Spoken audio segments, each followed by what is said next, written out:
Hello, here's the news at this hour on TSTV. I am Mopola Patekale. Here are also major headlines. Buhari inaugurates 5,000 barrel per day refinery in Imo. Oyo government vaccinates 7 million against yellow fever. Coast clear for OKONJO-IWEALA, South Korea withdraws candidate, and in the world of sports, CAVANI handed first Manchester United start. And now, the news in details. The President, Muhammadu Buhari, has said the realization of the refinery roadmap that was rolled out 2 years ago will enable Nigeria to export petroleum products to neighboring countries and other markets. Buhari said this on Tuesday at the inauguration of the 5,000 barrel per day Walter Smith modular refinery and the groundbreaking for a 45,000 barrel per day plant in Imo State. He commended Walter Smith Group, an indigenous oil firm, and the Nigerian Content Development and Monitoring Board for the collaboration that led to the construction of the refinery. He directed the Ministry of Petroleum Resources, the Nigerian National Petroleum Corporation, the Department of Petroleum Resources, and other relevant government agencies to provide all the necessary support to the refinery with regards to access to crude oil and condensate feedstock. The chairman, Walter Smith Group, Mr. Abdulrazak Issa, said the refinery will deliver over 271 million liters of refined petroleum products yearly, adding that the refinery started operations in November and had already supplied 5 million liters of petroleum products to the domestic market. Amid threats of sanction from the federal government over its investigation report on the shootings at Lekki Toll Plaza during the End SARS protest, CNN on Tuesday released a second report on the incident. The Minister of Information and Culture, Alhaji Lai Mohammed, had last week described CNN's report on the Lekki shootings as poor journalism, adding that the network deserved to be sanctioned. Mohammed also followed up his threat with a letter addressed to the management of CNN in Atlanta on Monday. However, the network on Tuesday did a second report with more damning footage showing soldiers shooting at unarmed protesters, which is now in its second report. CNN also compared the CCTV footage with some of the videos on social media, which the National Broadcasting Commission has sanctioned 3 local TV stations for using, and concluded that the authorities had more questions to answer.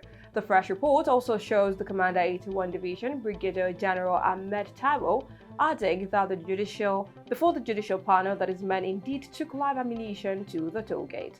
Meanwhile, Justice Ahmed Mohammed of the Federal High Court in Abuja is fixed Thursday to hear a motion to set aside an ex parte order freezing the account of NSARS campaigners.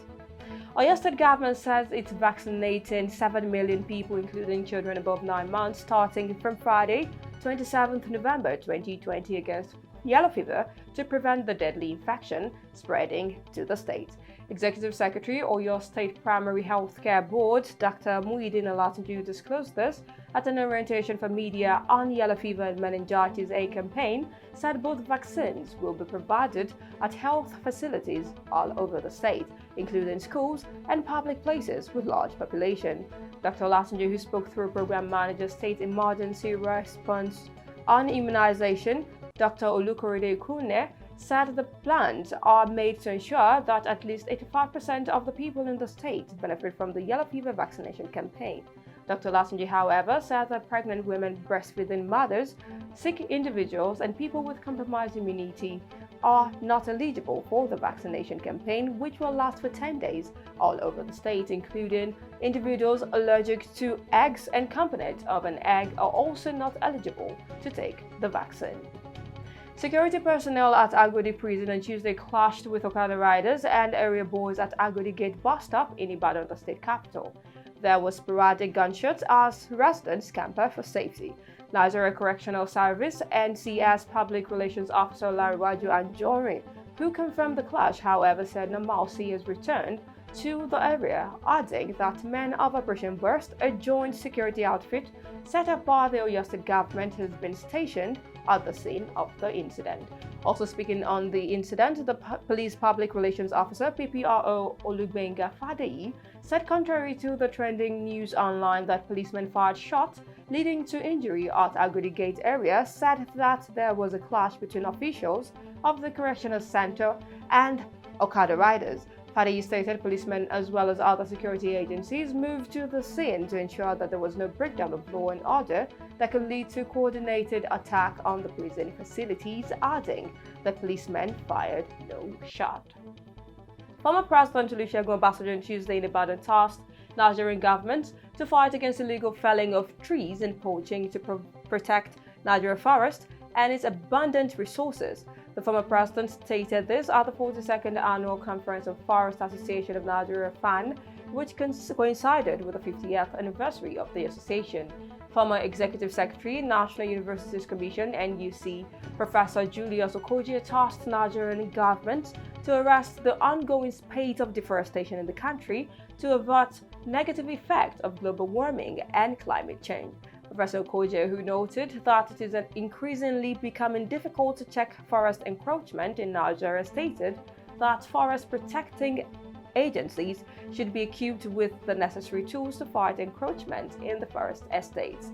He added that strategies for protecting the forest against encroachment should involve a holistic approach that will incorporate social and energy security of the people.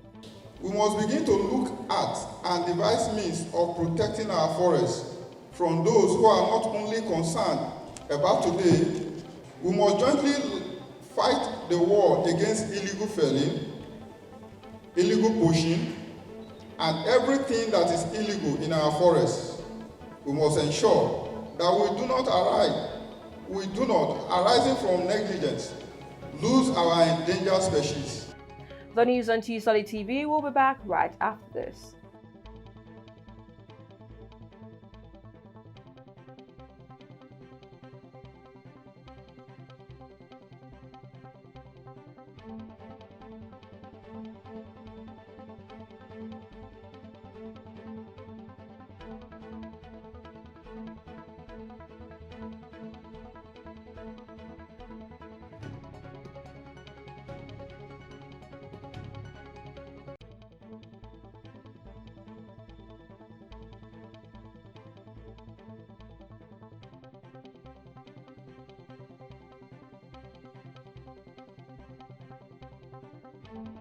Welcome back, and now to some foreign stories. South Korea has decided to withdraw its candidate from the World Trade Organization (WTO) and Director General race, while Council has called for prayers for OKONJO-IWEALA to be declared WTO DG. Yo Myung-hee, who is South Korea's trade minister and its candidate for the top job at the WTO following the resignation of Roberto Azevedo. Meanwhile, Nigeria's candidate in the WTO race, Ngozi Okonjo-IWEALA, secured the popular vote by a wide margin on October 28th, but was not named DG because the United States opposed her candidacy. The two women are the last candidates standing, and the eventual winner will set a record as being the first female WTO DG, which after the October 28th meeting, WTO said OKONJO-IWEALA had the best chance of getting a consensus. The November 8th General Council meeting scheduled to consider the appointment of the next DG was also postponed, and another General Council meeting has been scheduled for December 17th.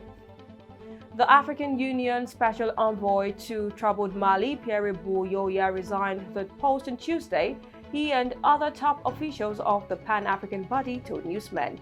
Buyoya, who was convicted in absentia in his native Burundi last month for the 1993 assassination of his successor, Mekwaya Ndadaye, who did not give a reason for the decision. He rejected the verdict, which came with a life sentence on October 21st, saying the case was politically motivated and vowing to appeal the ruling. Meanwhile, a high-ranking AU official who requested anonymity told newsmen that Buyoya quit because he wants to devote all his time and energy to his defense and wants to spare the AU from a situation that has become embarrassing, adding that his resignation was accepted with recognition for the excellent work performed in Mali in the name of the AU. The AU has made no official comment on the verdict against Buyoya and the 18 military officials and associates that was handed down in the Burundi capital, Bujumbura, on October 20th. And now moving on to the exciting world of sports, United manager Ole Gunnar Solskjaer named Uruguay striker Cavani in the starting lineup for the first time since deadline day moved to Old Trafford in October. The 33-year-old left Paris Saint-Germain in the summer after 7 years and joined United on a free transfer.